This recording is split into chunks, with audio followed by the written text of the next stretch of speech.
नमस्कार साथियों, आप सुन रहे हैं radio spark with lots of प्यार। आवाज़ दिल से दिल तक।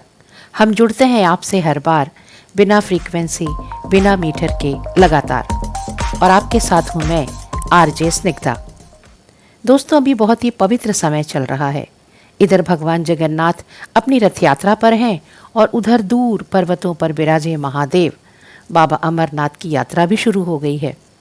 जब भी भगवान महादेव का हम गुणगान करते हैं, उनका स्मरण करते हैं, तब उनके शीश पर विराजित माँ गंगा का भी स्मरण करते हैं, क्योंकि माँ गंगा का उद्गम उत्तराखंड राज्य के गंगोत्री हिमनद से होता है, जहाँ इन्हें भागीरथी कहते हैं। आगे चलकर यह अलकनंदा नदी से देवप्रयाग में मिलती हैं। वहाँ से इन्हें गंगा कहा जाता है।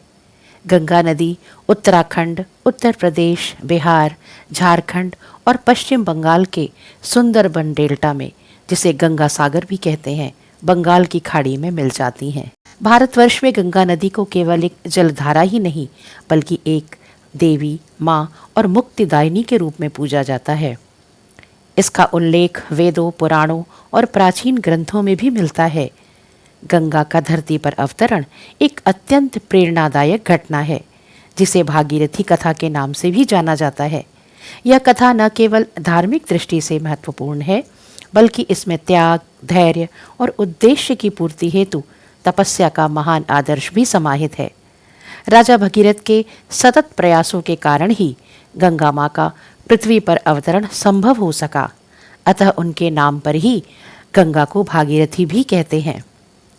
प्राचीन काल में अयोध्या नगरी के प्रतापी राजा सगर थे, जिन्होंने वहां बहुत लंबा समय तक राज्य किया।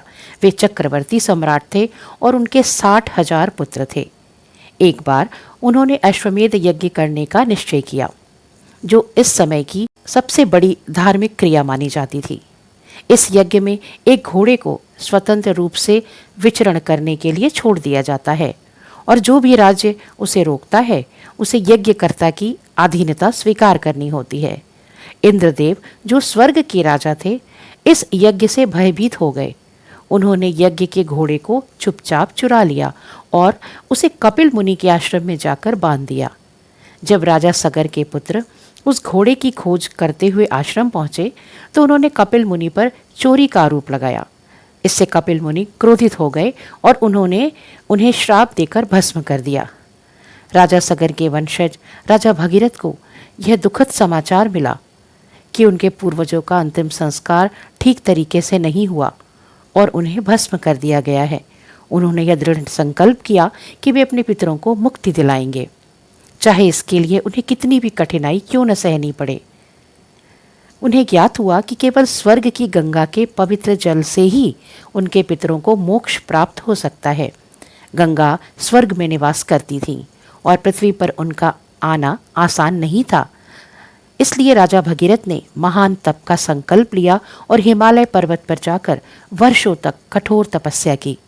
राजा भगीरथ की तपस्या से प्रसन्न होकर गंगा देवी प्रकट हुई और उन्होंने कहा, हे राजन, मैं आपके तप से अत्यंत प्रसन्न हूँ, किंतु यदि मैं सीधे पृथ्वी पर आऊंगी तो मेरी धारा का वेग इतना ज़्यादा होगा, इतना तीव्र होगा कि पृथ्वी उसका भार नहीं सह पाएगी और वो ध्वस्त हो जाएगी। तब गंगा के वेग को संभालने के लिए राजा भगीरथ ने भगवान शिव की घोर तपस्या की। भगवान शिव के तप से प्रसन्न होकर प्रकट हुए और उन्होंने वचन दिया कि वे गंगा को अपनी जटाओं में बांधकर उसके वेग को नियंत्रित करेंगे। जब गंगा स्वर्ग से पृथ्वी पर आई तो शिव ने उन्हें अपनी जटाओं में समाहित कर लिया। इसके बाद उन्होंने गंगा को धीरे धीरे अपनी जटाओं से धरती पर प्रवाहित किया। गंगा की धाराएं हिमालय से निकलकर राजा भगीरथ के पीछे पीछे चल पड़ी। वे अनेक स्थानों से होकर गुजरी। अंततः वे उस स्थान पर पहुंची जहां राजा सगर के 60,000 पुत्रों की राख थी। जैसे ही गंगा के पवित्र जल ने उन भस्म शरीरों को छुआ, उन्हें मुक्ति प्राप्त हो गई। इस प्रकार राजा भगीरथ की कठोर तपस्या और संकल्प ने उनके पितरों को मोक्ष दिलाया और पृथ्वी को एक पवित्र नदी का वरदान साबित हुआ। यही कारण है गंगा को भागीरथी नाम से भी जाना जाता है। गंगा का पृथ्वी पर अवतरण केवल एक धार्मिक घटना नहीं, बल्कि यह एक प्रेरणा देने वाली कथा है जो हमें यह सिखाती है कि धैर्य, दृढ़ निश्चय और तप से असंभव को भी संभव किया जा सकता है। राजा भगीरथ ने अपने पूर्वजों की मुक्ति के लिए स्वार्थ रहित सेवा और भक्ति का उदाहरण प्रस्तुत किया। यह कथा हमें यह भी सिखाती है कि जब उद्देश्य महान हो तो प्रकृति और देवता भी सहायता के लिए आगे आते हैं।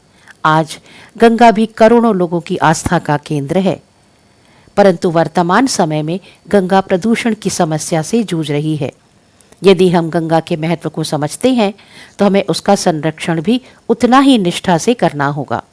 गंगा केवल एक नदी नहीं, भारतीय सभ्यता की आत्मा है।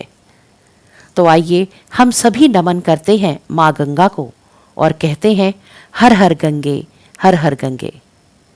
साथियों, आपको ये जानकारी कैसी लगी हमें ज़रूर बताइए। आपके कमेंट्स का हमें बेसब्री से इंतज़ार रहेगा। मिलते हैं जल्दी अगले प्रोग्राम में। तब तक के लिए लाइक और सब्सक्राइब कीजिए रेडियो स्पार्क। नमस्कार, बाय बाय।